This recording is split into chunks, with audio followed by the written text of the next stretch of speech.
Les mystères du Wharton of the Sea, épisode 5. Le séjour marseillais a tourné en eau de boudin. Si les photos et les informations récupérées à Fos-sur-Mer et à Marseille ont été réussies pour les premières et très précieuses pour les secondes, la deuxième partie de la mission a totalement échoué. Assez agités après cette rencontre, Leila et Noah avaient rejoint leur contact à la gare de Port-de-Bouc, puis mis le cap sur la station de mesure. Durant le trajet, puis sur le site, le technicien, les chercheurs et les responsables de l'Atmosud avaient précisé certains enjeux qui restaient difficiles à appréhender pour eux.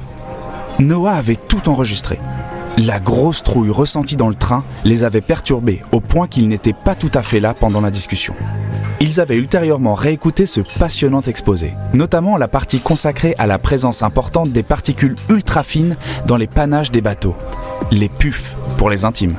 Des particules qui ont une taille inférieure à 100 nanomètres, et même plutôt sous les 40, 1000 fois plus petits que le diamètre d'un cheveu. Dans l'air ambiant, elles sont très nombreuses, particulièrement en ville.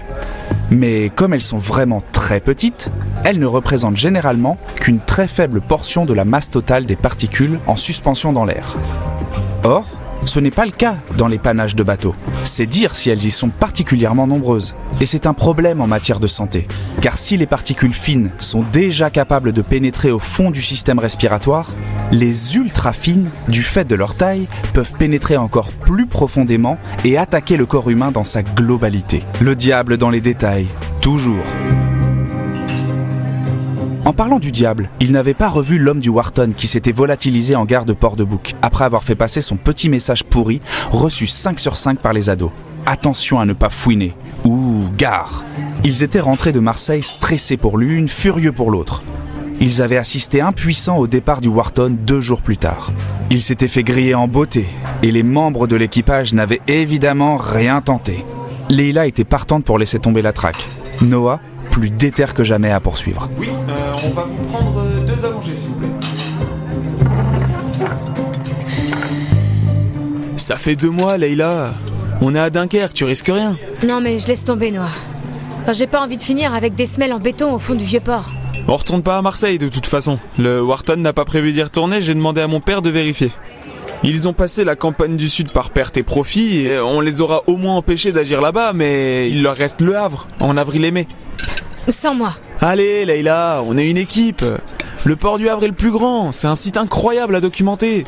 Et puis, j'ai une idée. Aussi bonne que celle qui a failli nous faire trucider dans le TER Marseille-Port-de-Bouc. Bah, tu charries, c'est rien passé. Ah ouais, tu penses que ce mec faisait du tourisme et qu'il était là par hasard ? Non, bien sûr, mais... Je marche plus. Soit on dénonce le Wharton à des gens dont c'est le métier, en clair à la police, soit on passe à autre chose. On n'a aucune preuve. Aucun flic nous prendra au sérieux. Ben voilà, c'est ça le problème. On n'a rien. Et tu t'entêtes à vouloir arrêter ces fantômes qui ne font peut-être rien de répréhensible. Leila, on fait juste un saut de 2 jours. C'est pas si loin, le Havre. On part avec ton père, il pourra rien nous arriver.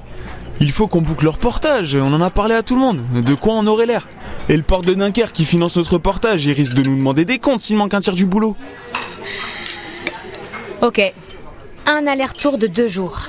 On parle aux chercheurs et on fait des photos, mais on ne s'approche pas du Wharton s'il est dans le coin.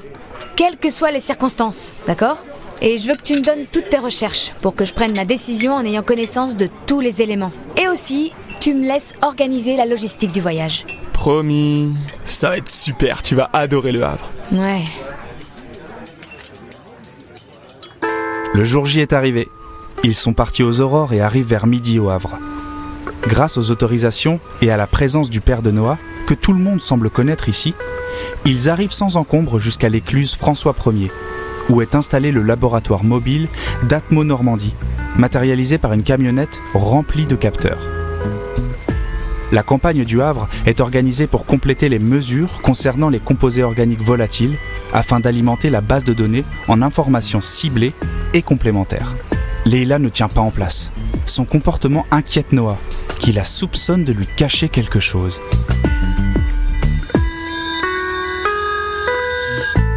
Toi, tu prépares un sale coup. Moi ? Jamais. Ah ouais. Pourquoi t'as remplacé les appareils photo par des jumelles ?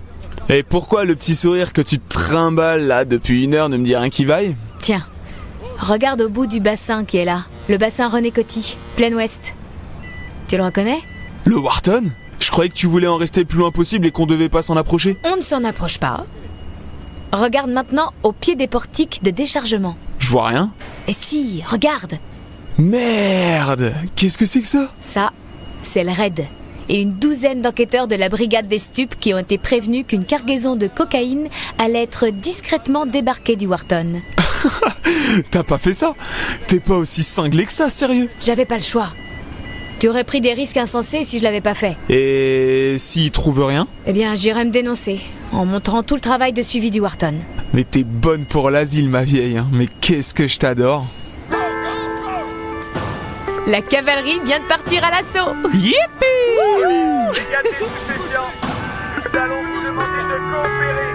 La descente de la police sur le Wharton s'est soldée par un sacré coup de filet. Pas de drogue à bord, mais un équipage surpris sur le vif. Et notamment un commandant arrêté en train de passer à la broyeuse des documents hautement compromettants. Dans les cales, des pulvérisateurs dernier cri, pilotés à distance par Wi-Fi. Et des réserves de bonbonnes de dioxyde de soufre et de dioxyde de carbone en grand nombre. Tellement grand que c'en était clairement devenu suspect. Ces gens-là étaient apparemment calés sur les méthodes de quantification des émissions de bateaux.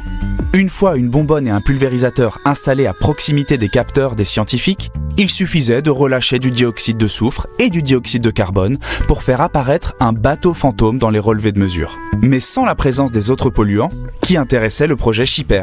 De quoi faire tourner en bourrique pendant des mois les chercheurs devant analyser ces résultats. Et même pire, les faire douter de la démarche scientifique. Il est très vite apparu aux enquêteurs que le Wharton of the Sea était le bras armé d'une vaste entreprise visant à rendre nulles et non avenues toutes les recherches sur la pollution de l'air dans les zones portuaires. Et ce, à l'échelle de l'Europe entière. Le commandant John Divens, originaire de New York, ainsi que son équipage furent arrêtés. Brièvement. Mais quoi qu'il en soit, le programme Shipper et d'autres avec lui avaient été sauvés par Leila et Noah, qui durent sortir du bois. Leila tint sa promesse d'aller se dénoncer et se prit une sérieuse remontée de bretelles par les enquêteurs, qui la félicitèrent ensuite pour son patient et formidable travail d'investigation. Son père fit exactement la même chose, dans le même ordre.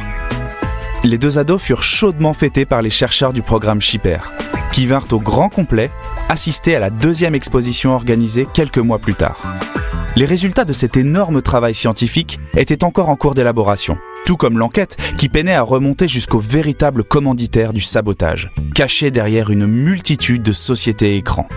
Les membres de l'équipage qui avaient été mis en examen avaient été rapidement relâchés. Tous avaient prestement quitté la France. On ne saura sans doute jamais pour qui bossait l'équipage du Wharton et quelles étaient réellement leurs motivations. Ouais, c'est possible.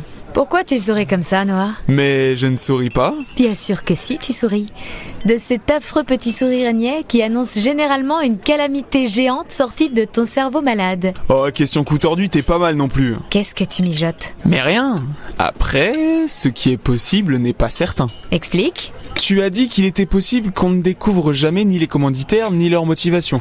Mais ce qui est possible n'est pas certain. Sois plus clair, Noah, là où je t'étrangle. Tu veux aller enquêter aux États-Unis, peut-être? Le port de New York organise un concours photographique. J'ai déposé un dossier et la réponse est tombée hier. Et nous sommes sélectionnés! Billets d'avion et tous les frais du reportage pris en charge par la Port Authority of New York. À nous l'Amérique, Leila! Non mais tu plaisantes, n'est-ce pas? J'ai jamais été aussi sérieux. Givré. Ce mec est complètement givré. Je dirais qu'on fait la paire tous les deux.